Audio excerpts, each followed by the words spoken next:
What is going on, family? It's me, Tyrone Gregory, the self-employed tax guy and your favorite uncle cousin. And if I'm not your favorite by now, then I should be.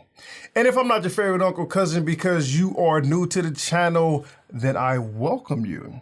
So excited that you are here because today we are going to talk about this bad boy here. This is a new bill that has been enacted here in California, and it is turning the independent contractor, the gig economy, on its head. So I'm super excited to be able to share it with you and kind of delve into the nuances of the bill, so to speak, and kind of, I guess, let you know how to navigate it. Maybe, I don't know. We'll see. But what I'm most excited about when it comes to this video is the fact that it is a in-your-face type of video, but not for everybody. That is only for the individuals who decided to argue me up and down based on this video here that talks about why you don't need an LLC. And they would come on and really try to have serious debates with me about why people who drive for Uber, Lyft, or do any kind of ride share needs an LLC. And I would say, no, they don't. It just don't make sense. And they would give some extremely elaborate scenario, like, well, what if they drove into a mansion and like destroyed $1 million baseball collection? Something, I mean, the things they made up was just insane. Trust me, you can go check out that video, look at the comments, and you'll see what I'm talking about. And the reason it's in your face, because I stand my ground. Uber drivers did not need an LLC. And if anyone happened to take the advice of any one of them commenters and formed an LLC as an Uber driver, well, now they're screwed. And the reason is because this bill has really just changed the dynamic. So if you're an Uber driver or a rideshare or any kind of independent contractor and you went and got an LLC for this purpose, well, now it's going to be useless, which means that you spent all this money forming it. And if you're here in California, you pay the $800 a year to have it. And now it's going to be useless. All right, so enough of me and my pettiness. Let's go ahead and get to the whole reason behind this video here. The California Assembly Bill number 5. And let me just kind of give you a little background here. So what happened sometime back in April of 2018? As a matter of fact, it was April 30th to be exact. There was a case that came out of the Los Angeles Superior Courts, which is going to be famously be known as the Dynamex Operations West versus the Superior Court of Los Angeles. And how this court, or should I say how this case got all the way up to the Superior Court, is because Dynamex was doing things with their employees. They were misclassifying them, so to speak, meaning that they would have their employees use their own vehicles, use their own gas, pay for everything else, just so they can classify them as independent contractors versus employees. Well, that made it all the way up to the Supreme Court case, and we got a decision based on that, a very historical decision. But here's the thing, the idea or the argument of who's an employee versus who is an independent contractor is nothing new. We have always dealt with this concept of who's an employee, who's an independent contractor. And as a matter of fact, this whole entire argument has been a bone of contention for both the IRS and state labor departments for a long time. And here's why. Because as an employee, you are legally entitled to the following benefits: unemployment insurance or unemployment benefits, paid time off, sick pay, vacation pay, family leave, and workers' comp. So let's just kind of review again, as a W-2 employee, these are the benefits that you are legally are entitled to legally. Think about it. Unemployment. If you get fired or get laid off or something happens, you can collect unemployment. Okay? Paid time off. If you need time off to go run some errands, go to the DMV, go take care of some business, whatever, you can take time off and not worry about not getting paid for that day. If you get sick, as that happens, right? You can take a couple of days off, get better without worrying about missing your pay. Vacation, something that we all need to do, even if you're independent, you need a vacation. But as a W-2 employee, you can accumulate time. You can take a whole week off and get paid and yet still be on vacation. Family leave, right? If you are getting ready to have a baby, you can take time off to really spend that bonding time with the child. If something's happening with your parent, your brother, your sister, a family member, you can take time off to be there for whatever it needs and still get paid, right? And then there's workers' comp. If you get injured on the job, something happens where you're not able to perform that work, well, guess what? You can take time to heal and get paid, right? Those are all the things that are legally yours when you are a W-2 employee, okay? But as a independent contractor, you are legally entitled to zero, zip, zilch, nada, nothing. So don't ask. So seeing that or knowing that, I can understand why this bill was put into motion, why this bill was passed, because there are a lot of people who are, I consider to be self-employed by accident, meaning that, they go for a job, the employer says, yes, I'm going to hire you, but I'm going to hire you as an independent contractor. An individual is so excited, they really don't know what that means. I mean, think about it. They don't teach this in school. Unless you're taking a college course on business, economics, finance, or taxation, you really don't know the difference between being paid as an independent contractor versus being paid as a W-2. And it only comes into light when it's too late. Meaning that, and I'm speaking from personal experience, when I see them come to the tax desk and they sit down, and it's normally, like I say, normally happens to college students or really young individuals, they sit down and they like, man, yeah, here's my one form. So this should be very easy. I should qualify for the cheapest form possible, normally the easy form or the easy form when the easy form was available. And they were like, yeah, so here I am. I should be like everybody else. I've got a job, I'm filing taxes. Hopefully I get a refund. And I would have to break it to them like, no, it's what you're thinking is completely opposite. Because you are paid as an independent contractor, you receive this 1099 with the income in box 7 that by IRS law makes you an independent contractor. You are a small business and you have to be treated as such, meaning that there will be no short form. It's going to be on the long form because we have to put this on a Schedule C. We have to do all these things. There's self-employment tax. And because as an independent contractor, you didn't have any taxes withheld, guess what? Now you have a balance due. So it really completely destroys their moment, right? Like they leave just so solemn and like, wow, I really was expecting something different, but yeah, nobody told me about that. So again, I get that side of the bill. I get that purpose. I understand it. But on the other side, yes, it has truly impacted a lot of people who want to be independent contractors, who are aware of that. So now that we know, like again, a little bit of the background, let's go ahead and get into the bill itself. Beginning with this, I do want you to understand that this, for now, is only in California. This is a California-specific bill.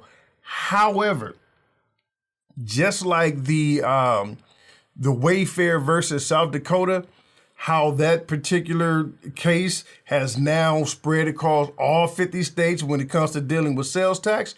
I am very much so assuming, or I can say assuming because we know what assumptions does, don't you say it? But I am going to place a bet that this court case has set precedents, and now all other states are going to be adopting this. So yes, right now it is only in California. However, I'm still encouraging you to understand, if you are an employer, definitely pay attention to what we get ready to talk about, because this is going to affect you sooner or later.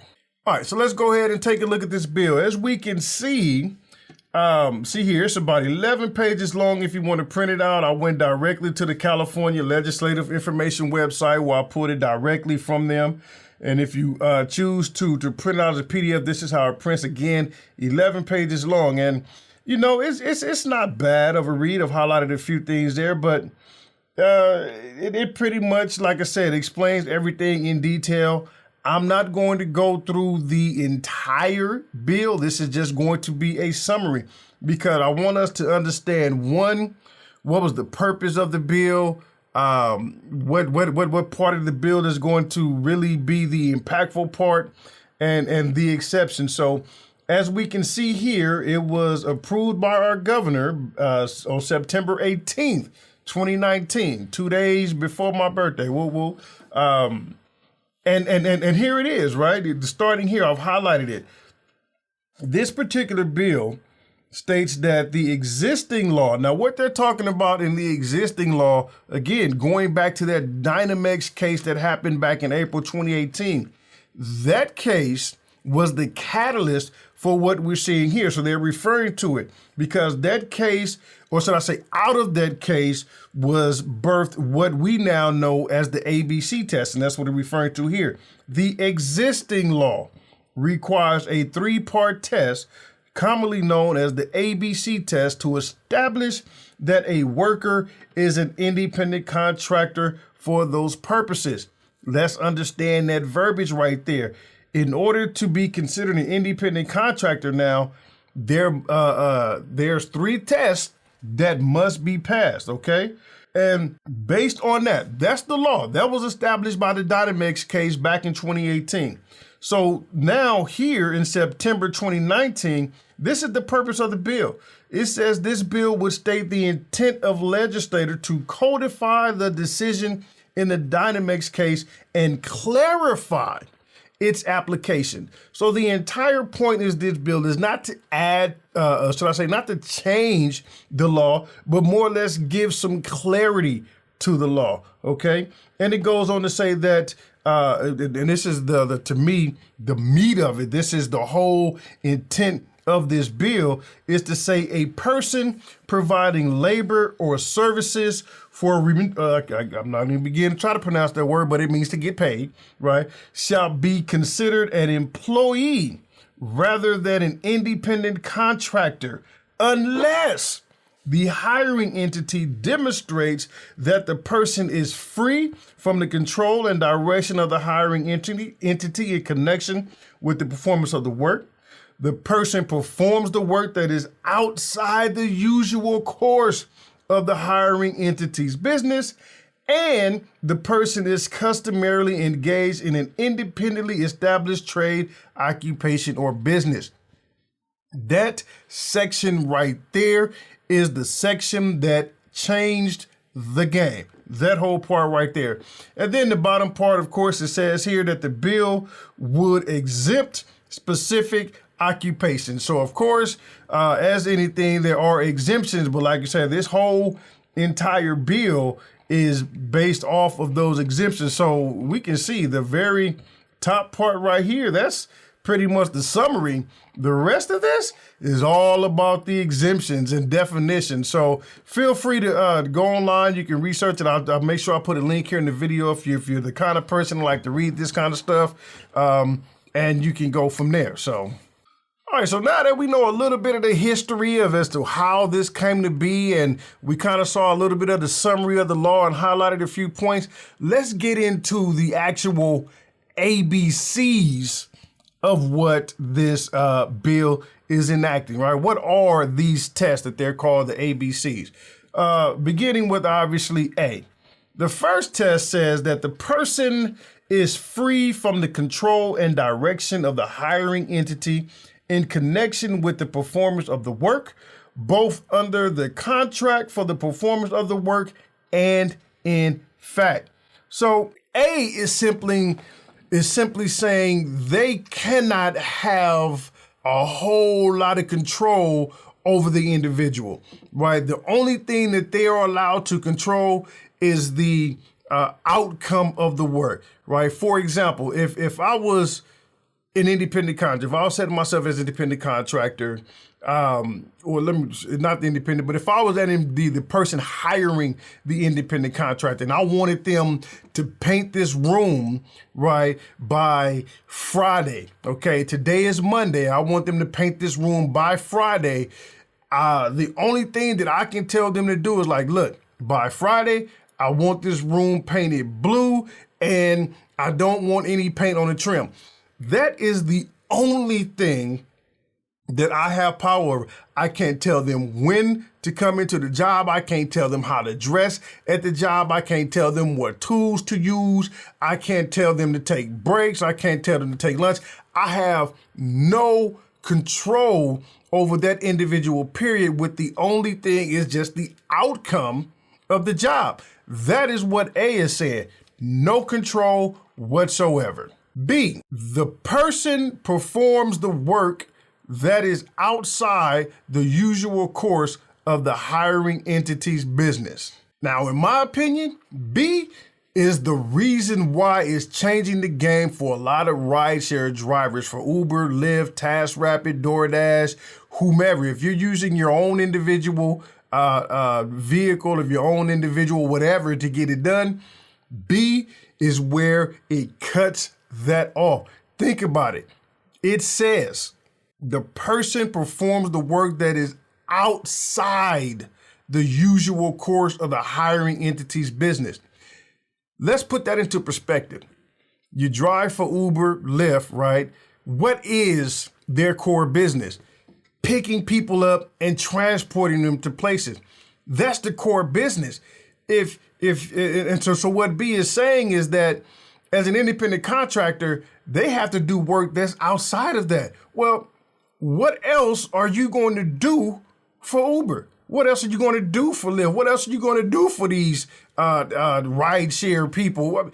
That's why I say it really changed it. So even if you have an LLC, it's pointless because it says here that you have to perform work that is outside the core of the business.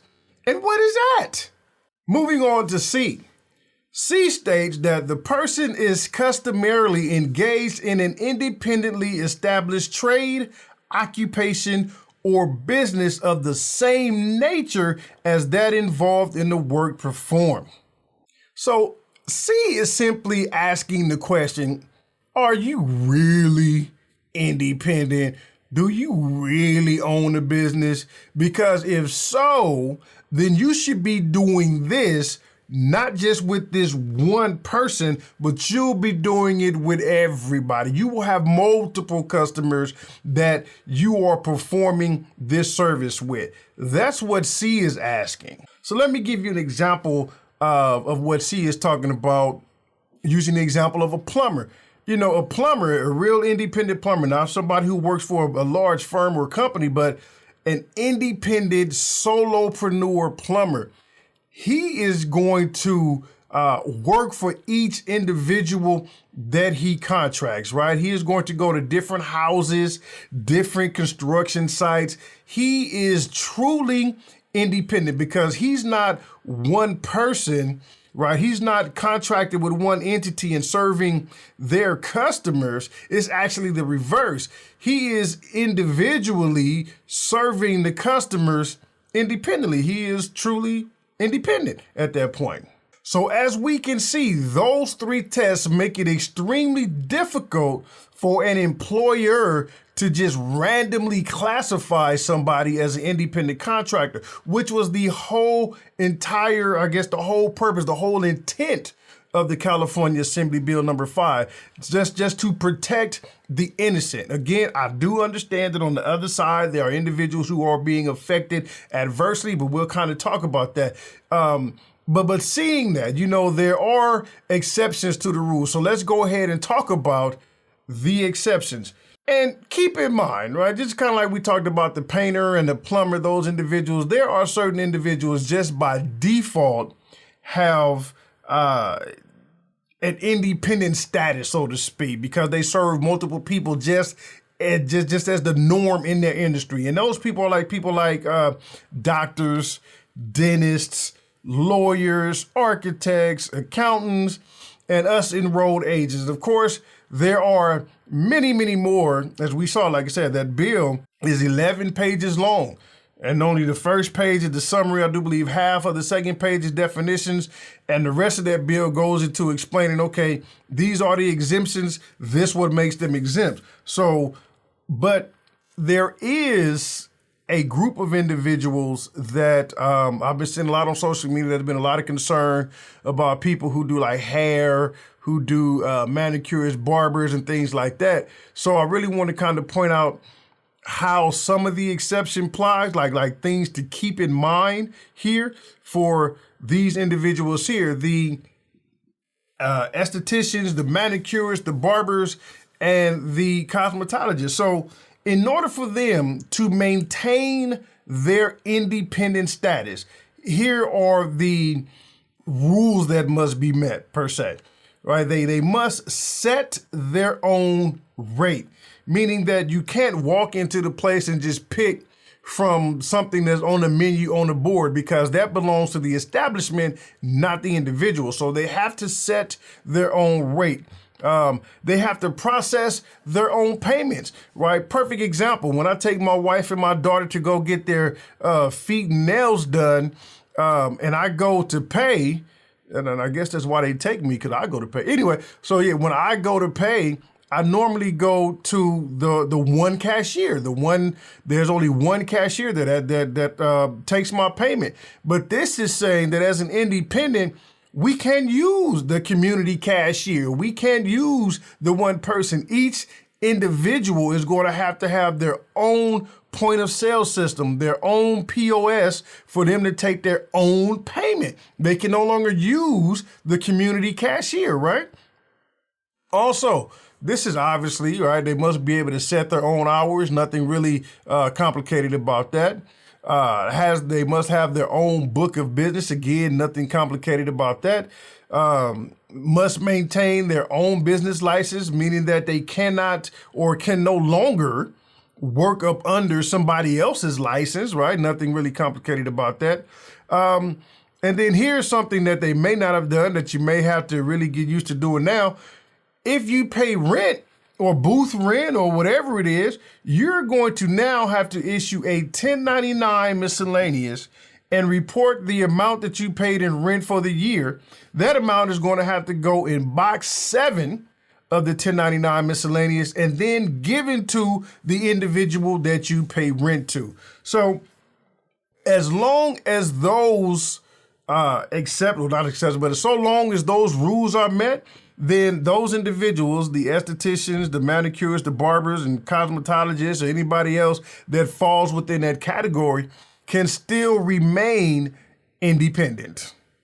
Alrighty, family. So we can say it's really not that much, really not a lot of difficult things to understand in this particular law. Just understand that it could possibly impact you. So let's go ahead and just recap real quick everything that we just kind of talked about. So first thing to really understand is the reason why this law came to be. Again, back in 2018, the Dynamex court case, which went all the way up to the Superior, really gave us a set of tests, a set of rules, a set of standards to say, hey, if you're going to classify somebody as an independent contractor, then they must meet these particular tests. If they do not meet these particular tests, then we cannot classify them as independent contractors, and therefore they must be treated as W-2 employees and be given the benefit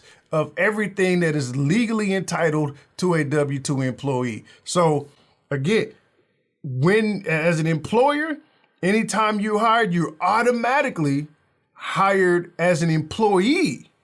Then it has to be proven otherwise. So they just can't hire you as an independent contractor, which is where a lot of the adverse effects is coming in, right? Especially for those in the journalism field, because part of the bill says, yes, you know, journalism or journalists are, again, one of those exceptions. But if they do more than 35 independent articles, then they're no longer going to be considered independent. And I know some journalists like, man, I can do 35 articles in a month.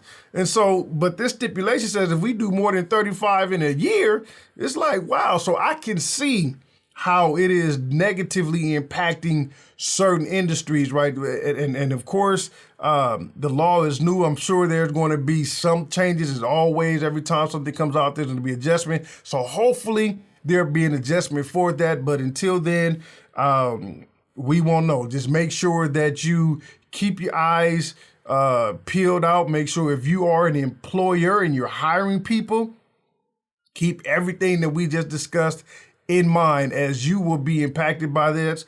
And yeah, going forward. I mean, I know this was pretty quick, didn't really get into the deep details, but I can say this, so I'm gonna put this out there. I am going to really go on a rant on social media. Most likely, probably I'll do it on Instagram Live or Facebook Live. So if you're not following me on Instagram or Facebook, make sure that you do, because I've been receiving a lot of questions on social media about this particular law. So I want to make sure I respond to those questions and make sure people understand that don't try to get slick with it, right? Don't try to go out and spend money on things that may seem or it may make you seem as if you're independent, but you're really not. So then you're wasting money. So I'm definitely going to address that on social media. So again, follow me, right? Man, Instagram, Facebook, Twitter, LinkedIn, all of them. And yeah, I think that's pretty much it for me. Again, I appreciate you being here, family. I love you. And if you have not subscribed to the channel, make sure that you hit the subscribe button, hit the bell icon, so you'll be notified when things like this come out. And I will see you on the next one. Yeah, or the next one. I don't know, whichever one. Peace.